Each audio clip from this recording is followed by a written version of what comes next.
11,33 suivi du Canada. Et puis dans le classement par équipe que l'on voit à l'écran, dans les 10 premiers cavaliers, 10 nations sont représentées. Regardez des pays qu'on n'attendait pas, l'Égypte, la Hongrie ou même le Venezuela.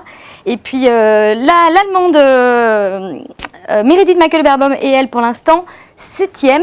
Et puis à la 8e place, vous le voyez, c'est Éric Lamaze, notre champion olympique, le Canadien. C'est très étonnant hein, ce classement. Beaucoup de nations voilà, qu'on n'a pas l'habitude de voir à ce niveau. Des noms, personnellement, moi, je ne connais pas grand-chose, mais un petit peu quand même. Sandor Sass, Pablo Barrios, Khaled El Haïd.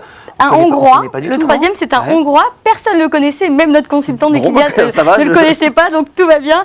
Juste une petite chose sur Éric Lamaze, une petite anecdote quand même, qu'il est 8e, il était le consultant hier d'Equidia dans la première partie avec Céline Goual si vous l'avez suivi. Il faut savoir ce cavalier marche avec une attelle métallique parce qu'il s'était cassé le pied lors du Grand Prix d'Aix-la-Chapelle, qu'il avait gagné d'ailleurs, et pour le moment il est encore, mais bon ça l'a pas embêté, vous avez vu, 8e. Non, il est encore très fort, décidément, il faut une attelle pour l'empêcher d'être sur le podium, et encore c'est pas sûr car il est bien placé. Il est très fort cet Éric Lamaze, le parcours très sélectif, seulement 15 sans faute, c'est pas beaucoup hein, sur 121 cavaliers. 15 sans faute en effet c'est très peu, et ceux qui ont réussi bien sûr ce sont ces deux Américains. Alors on va les écouter, nos équipes qui étaient sur place ont recueilli leurs impressions juste après leur tour ainsi que celles d'Éric Lamaze, on les écoute. Mon cheval a sauté fantastique aujourd'hui, puis c'est un cheval qui est très rapide d'allure normale et puis non. Il a vraiment bien fait tous les obstacles qui étaient un peu à l'œil, si tu veux, puis il a très très bien sauté. La météo était parfaite pour Saphir. Il y avait une bonne ambiance et elle aime cette atmosphère-là. On essaye de gérer au jour le jour pour être là jusqu'à la fin. Ouais, je suis content. J'ai eu un peu de malchance. Je crois qu'il n'y a pas beaucoup de choses que je ferais différemment si je devrais refaire la ligne. C'est pas une faute que normalement il va faire. Surtout après sauter une rivière très large, il saute très en longueur.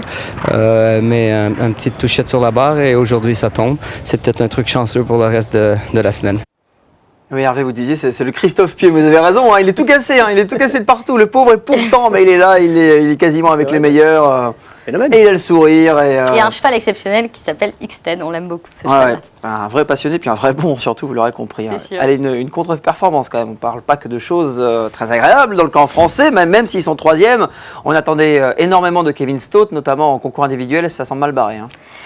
Le numéro 1 mondial est en effet pour l'instant que 70e au classement. Alors il avait choisi comme jument Sylvana, hein. C'est pas le même cheval avec lequel il avait remporté le titre de champion d'Europe, ça c'était Crackboom. Et malheureusement il essuie une barre et un refus. Alors on va écouter le sélectionneur national, il revient sur cette contre-performance et également sur les autres performances de notre équipe de France, on l'écoute. Il saute le double avec les barrières noires très bien. Il laisse souffler un petit peu la jument, sans doute il la laisse un tout petit peu débrayer, sortie de virage elle est surprise, c'est une jument qui est très très respectueuse, elle fait un saut qui l'impressionne, elle fait une grosse faute.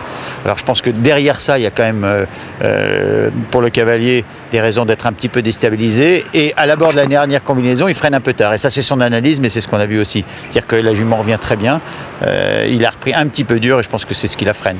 Par contre, ce qui est rassurant, c'est que malgré tout, malgré ce refus-là, elle ressaute la combinaison. Et j'espère que d'ailleurs, pour le reste de la compétition, elle devrait sauter convenablement. On est plutôt satisfait parce que, mis à part les Américains qui sont devant à un peu plus d'une faute, les 4 autres équipes se tiennent à très très peu de choses. On est 3e et c'est 1 centième d'avance sur les Hollandais, c'est quelques centièmes par rapport aux Canadiens, c'est à peine 2 points par rapport aux Allemands. Donc maintenant, la compétition commence. En grosse tuile hein, pour Kevin Stott, pour le numéro 1 mondial, mais ça s'est mieux passé, on vient de l'entendre, hein, pour les 3 autres tricolores. Les 3 autres tricolores sont en effet à 4 points, une petite barre, donc rien de méchant. Vous allez le voir, à la 19e place, le premier français c'est Olivier Guillon, il était associé à Lord de Thèse. Donc juste 4 points. Voilà, et puis suivi de Patrice Delaveau, 20e. Patrice Delaveau qui dispute son 2e championnat du monde. Le premier, c'était en 1986 à Laken. Et puis la seule cavalière de cette équipe, vous la reconnaissez, elle est 22e. C'est Pénélope Prévost, elle était associée à Mylord Cartago. Alors on continue aujourd'hui toujours avec du saut d'obstacle, cette fois-ci la Coupe des Nations. Alors expliquez-nous 2 secondes parce qu'on s'y retrouve pas trop. Hein, là, sur toutes les épreuves qu'il y a en saut d'obstacle, c'est par équipe, mais ça joue également pour l'individuel. Là, on a vu, on appelle ça comment l'épreuve de vitesse. L'épreuve de vitesse. Après, il y a la Coupe des Nations. Voilà. Donc en C'est fait, des épreuves différentes et des médailles différentes ou c'est un tout? alors, il y aura 2 médailles. Il y aura une médaille par équipe et une médaille en individuel. D'accord, pour l'instant je suis. Là, jusque-là, vous suivez. Demain, c'est la première manche en effet de cette Coupe des Nations. Donc là, ce sont simplement les cavaliers qui courent en équipe qui vont disputer. Et on prendra le score des 3 meilleurs cavaliers de cette journée. Donc vous allez le voir sur le tableau. Ça va commencer dès... L'épreuve qu'il y a eu hier alors, les points comptent Oui, pour... les points continuent à compter. Voilà, pour la l'épreuve finale. par équipe. Voilà, donc vous aurez l'épreuve de vitesse, le premier jour de la Coupe des Nations, le deuxième jour et ensuite une finale. Et tous ces points comptent bien sûr. Voilà, alors vous allez le voir dès 16h en direct sur Equidia Watch. C'est jusqu'à 18h30, on reprend dès 20h30 jusqu'à 23h. Vous pouvez également le suivre sur la chaîne. On la brasse coulée là. C'est pas très Sous l'eau, évident. là, c'est pas très évident. rien de simple.